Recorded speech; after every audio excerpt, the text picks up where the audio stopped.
Olá e bem-vindos. Hoje vamos mergulhar numa daquelas perguntas que parece muito simples, mas que na verdade é super complexa. E, sejamos honestos, quase sempre mal entendida. Afinal, o que é a política? E para nos ajudar a navegar nisto, vamos buscar uma das mentes mais incríveis do século XX, a filósofa Hannah Arendt. Vamos lá pensar nisto por um segundo. Quando se ouve a palavra política, o que é que vem logo à cabeça? Que imagens? Que sensações? Para muita gente a reação não é, digamos, muito positiva. E claro, isto não acontece por acaso. Pois é. Vamos a isto. A própria Hannah Arendt já tinha identificado estes preconceitos. A política muitas vezes é vista como um jogo sujo de interesses, propaganda vazia, uma luta constante entre quem domina e quem é dominado, ou então só aquela burocracia cinzenta e sem rosto. Este sentimento de desilusão é muito comum e, de certa forma, até se percebe, não é? Basta olhar à volta. E esta citação famosa de Lord Acton, resume isto na perfeição, não é? A desconfiança que temos do poder político, a ideia de que o poder por si só tende a corromper e que o poder absoluto, então, corrompe de vez. Isto está mesmo enraizado na nossa cultura e é exatamente aqui que vamos partir. Portanto, este cinismo todo não é só uma opinião passageira. É mesmo aquilo que a Arendt chamou de o preconceito contra a política. E para ela, atenção, isto era um problema sério, um problema urgente e até perigoso. E isto é mesmo o ponto central. Para Arendt, o grande perigo desta visão tão negativa é que pode levar-nos a encolher os ombros, a desistir da política e a deixar um vazio. E esse vazio, claro, pode ser preenchido por coisas bem piores. O que ela nos propõe é uma maneira completamente diferente, radical até, de pensar o que é que a política pode e se calhar deve ser. Então vamos lá, vamos entrar no coração da ideia da Arendt. E preparem-se porque isto é uma mudança total de perspectiva. Para ela, a política não é uma coisa que uma pessoa tem. Não é algo que se faz sozinha, em isolamento. E esta frase é a chave de tudo. O que é que ela quer dizer com isto? Basicamente, Arendt está a dizer que a política não vive dentro de nós, como indivíduos. Pelo contrário, ela nasce no espaço que se cria entre as pessoas, quando se juntam. Ou seja, não é uma coisa, uma substância, é uma relação. Reparem bem nesta distinção que a Arendt faz, que é fascinante. Ela diz que a filosofia, tradicionalmente, pensa no homem, assim com H grande, um conceito singular, abstrato. Só que a política só existe porque na realidade não há o homem. O que há são homens e mulheres, no plural, uma imensidão de pessoas únicas, diferentes umas das outras. E é isto que nos leva direitinhos ao conceito dela de pluralidade. E atenção, pluralidade não é só dizer que há muita gente no mundo. Não, não.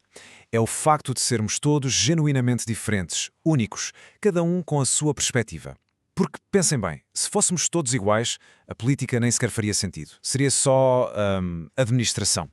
Ok, então, se a política acontece neste espaço entre nós, como é que esse espaço se cria? De onde é que ele vem?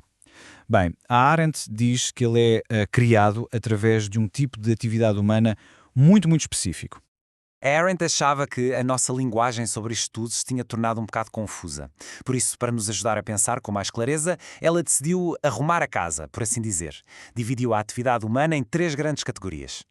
E esta tabela mostra a distinção de uma forma muito clara. Primeiro, temos o labor. Pensem nisto como as atividades do nosso corpo para sobrevivermos. Comer, dormir, é aquele ciclo que nunca acaba. Depois temos a obra, que é o fabricar coisas, construir um mundo à nossa volta. Um mundo que fica. Mas, e este é o ponto-chave para a Arendt, só a terceira categoria, a ação, é que é verdadeiramente política. E o que é a ação? É falar e agir em conjunto. É através disto que entramos no mundo e mostramos não só o que somos, seres humanos, mas quem somos, como indivíduos únicos. E esta ideia da ação está ligada a outra que é francamente lindíssima, a natalidade. O que é que ela quer dizer com isto? Para a Arendt, o simples facto de estarem sempre a nascer novas pessoas no mundo significa que a capacidade de começar algo de novo, de criar o inesperado, está sempre presente. Cada ação política é, à sua maneira, um pequeno nascimento. É um novo começo, uma quebra na rotina. Muito bem, já percebemos o que é a ação política. Mas a pergunta agora é, onde é que ela acontece? E a Arendt é super clara nisto. Não pode acontecer no vazio. A metáfora do palco aqui é perfeita. A ação precisa de uma audiência, precisa de um espaço partilhado onde aquilo que dizemos e fazemos possa ser visto e ouvido pelos outros. Sem este espaço, a ação, pura e simplesmente, perde o seu significado. Esta citação é de uma força incrível. Pensem assim, no nosso mundo privado, na nossa cabeça, podemos ter pensamentos, sentimentos que mais ninguém vê, Mas no mundo da política, o que realmente conta é aquilo que se mostra, o que aparece à vista dos outros. A realidade política é construída naquilo que partilhamos e que testemunhamos juntos. Portanto, o ponto fulcral aqui é este. Esta esfera pública, este espaço de aparência, é o único sítio onde a liberdade pode, de facto, existir. E é um espaço super frágil, que depende totalmente da nossa participação contínua para se manter vivo. É lá que as nossas ações ganham um peso real, uma permanência, e é lá que a nossa identidade única se revela aos outros. Ok. Depois de definir este espaço político, a Arendt vira-se então para as ameaças. O que é que pode destruir este espaço? E a resposta não é só a violência, como se poderia pensar. Nos tempos modernos, Arendt identificou uma ameaça que é talvez ainda mais subtil, mais traiçoeira. Ela chamou-lhe a ascensão do social. E o que é isto?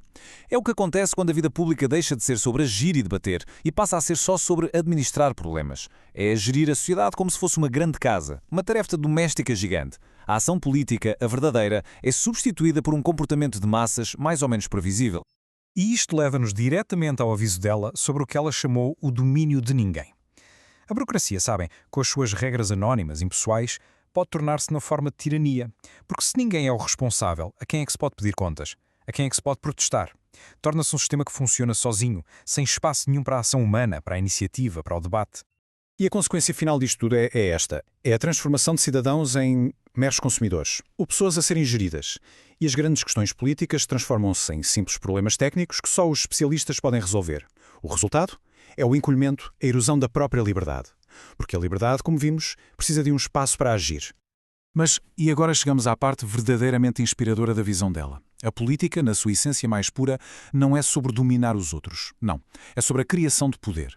Só que o poder, para Arendt, não é uma coisa que uma pessoa tem no bolso. O poder, o verdadeiro poder, só surge quando as pessoas se juntam e agem em conjunto para um fim comum. É um poder que pertence ao grupo e que desaparece no momento em que o grupo se desfaz. E no fundo, esta análise toda deixa-nos com um desafio. Se a política é esta atividade criativa, esta coisa imprevisível e partilhada, então a grande questão para nós hoje não é só saber o que ela é saber onde a podemos encontrar. Onde é que, nas nossas comunidades, nos nossos trabalhos, nas nossas vidas, podemos criar estes pequenos espaços para agir e falar em conjunto, para de facto criar algo de novo no mundo? É esta a grande pergunta que o pensamento de Hannah Arendt nos deixa a ecoar.